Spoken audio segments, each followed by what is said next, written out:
Hi friends. പലപ്പോഴും പലരും ചിന്തിക്കുന്ന ഒരു കാര്യമുണ്ട്. എൻ്റെ ഭർത്താവ് എന്താ ഇങ്ങനെ, എന്നോടൊരു സ്നേഹമില്ല, ഒരു ഉത്തരവാദിത്വം ഇല്ല, ഒരു ഒരു സ്ഥലത്ത് പോയാൽ പോലും എന്നെ കൊണ്ടുപോകണമെന്ന് തോന്നാറില്ല. ഇങ്ങനെയൊക്കെ ഉള്ള അവസ്ഥയിലൂടെ കടന്നു പോകുന്ന ചില വ്യക്തികളെങ്കിലും ഉണ്ടായിരിക്കും.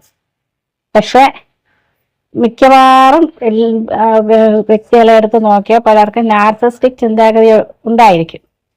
അതിനെല്ലാം കാരണം എന്തെന്ന് വെച്ചാൽ ഇന്നത്തെ കാലത്ത് പഴയതുപോലെയല്ല. വീട്ടുകാര് കുട്ടികൾക്ക് കൂടുതൽ ഉത്തരവാദിത്വങ്ങൾ ഏൽപ്പിക്കൂല. സ്വയമായിട്ട് പല കാര്യങ്ങളും ചെയ്യാൻ അവരെ അനുവദിക്കില്ല. കാരണം അവർ ചെയ്താൽ അത് ശരിയാവൂല, നമ്മൾ ചെയ്തു കൊടുക്കണം, സഹായിക്കണം എന്നൊക്കെ ചിന്തിക്കും. മറ്റൊന്ന്, കുട്ടികൾ വിവാഹം കഴിഞ്ഞ് വരും ചിലർ ആദ്യമേ അങ്ങ് ഗർഭിണിയായി ആദ്യത്തെ ചില സിംറ്റംസ് ഒക്കെ കാണിക്കും. ക്ഷീണമായിരിക്കും, പ്രശ്നമായിരിക്കും. ഈ സമയത്ത് വീട്ടുകാർ ചെയ്യണതെന്നറിയാ, പെട്ടെന്ന് അവരെ മോളെ വിളിച്ചുകൊണ്ട് അങ്ങ് പോകും. അവിടെ ആണ് തെറ്റ് സംഭവിക്കുന്നതെന്നാണ് ഞാൻ വിചാരിക്കുന്നത്. കാരണം ഭർത്താവിൻ്റെ കൂടെ നിൽക്കുമ്പോൾ പല കാര്യങ്ങളും ഭർത്താവിന് സഹായിക്കേണ്ടി വരും, ഉത്തരവാദിത്വം ഏൽക്കേണ്ടി വരും, അവരുടെ സങ്കടങ്ങളിൽ കൂടെ ഇരിക്കേണ്ടി വരും, അവരെ ആശുപത്രി കൊണ്ടുപോകുമ്പോൾ കൂടെ പോവേണ്ടി വരും. അല്ലെങ്കിൽ വീട്ടിലുള്ളവരെ പറഞ്ഞേക്കുന്നു, ഭർത്തയില്ലെങ്കിൽ ചിലപ്പോൾ അങ്ങനെയൊക്കെ ആയിരിക്കും പറഞ്ഞയക്കുന്നത്. പക്ഷെ അവർ മാത്രമാണ് താമസിക്കുന്നതെങ്കിൽ ചിലപ്പം ഭർത്താവാണ് കൊണ്ടുപോകുന്നത്. അപ്പൊ അവിടെയെല്ലാം എന്താണ്, ഭർത്താവിനോട് ആ കുഞ്ഞിനോടും ഭാര്യയോടുള്ള ഒരു ബന്ധം വരെയാണ്. ഞാൻ അങ്ങനെയാണ് വിശ്വസിക്കുന്നത്.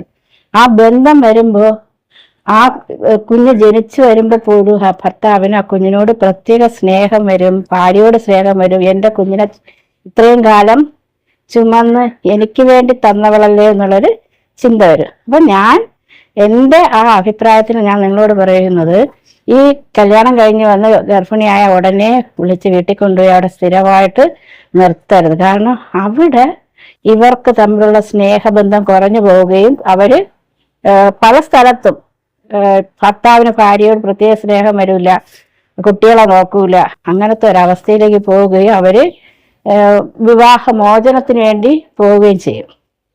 പിന്നെ ചില വ്യക്തികളുണ്ട്, നാർസിസ്റ്റിക് സ്വഭാവമായിരിക്കും, ഭാര്യ ഉപദ്രവിക്കും, ഒരു ഉത്തരവാദിത്വം ഇല്ല.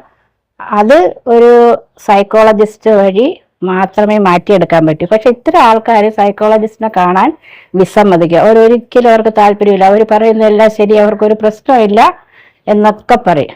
പക്ഷെ ഏതെങ്കിലും രീതിയിൽ അദ്ദേഹത്തിന് ഇഷ്ടപ്പെടുന്ന ഒരു വ്യക്തി വഴി എങ്കിലും സൈക്കോളജിസ്റ്റിന്റെ അടുത്ത് കൊണ്ടുപോയാൽ തീർച്ചയായിട്ടും അതിൽ നിന്ന് മോചനം നേടാൻ പറ്റും. ഇതിലൊരു പ്രധാന കാര്യം, ഇത്തരത്തിലുള്ള മക്കളെ അമ്മമാരല്ലെങ്കിൽ വീട്ടിലെ സഹോദരങ്ങൾ മനസ്സിലാക്കിയിരിക്കുന്നത് നല്ലതാണ്. അല്ലാതെ ഇപ്പം ഒരു നാർസിസ്റ്റിക് സ്വഭാവമുള്ള ഒരു വ്യക്തിയെ മാറ്റിയെടുക്കണമെങ്കിൽ വീട്ടുകാരും വിചാരിക്കണം, ആ വ്യക്തി കാണിക്കുന്ന എല്ലാ കാര്യങ്ങളെയും സപ്പോർട്ട് ചെയ്ത് ഭാര്യയെ ശരിയായ രീതി അല്ല എന്ന് പറഞ്ഞ് മാറ്റിക്കൊണ്ടുപോവുകയാണെങ്കിൽ തീർച്ചയായിട്ടും അവിടെ ഈ നാർസിസ്റ്റിക് സ്വഭാവം മാറ്റിയെടുക്കാൻ പറ്റില്ല. പല കുടുംബങ്ങളിലും സംഭവിക്കുന്നത്, ഉത്തരവാദിത്തമില്ലാതെ നടക്കുന്ന ഭർത്താവിനെ വീട്ടുകാരെ സപ്പോർട്ട് ചെയ്യും. അവിടെയാണ് പ്രശ്നങ്ങൾ ഉണ്ടാകുന്നത്.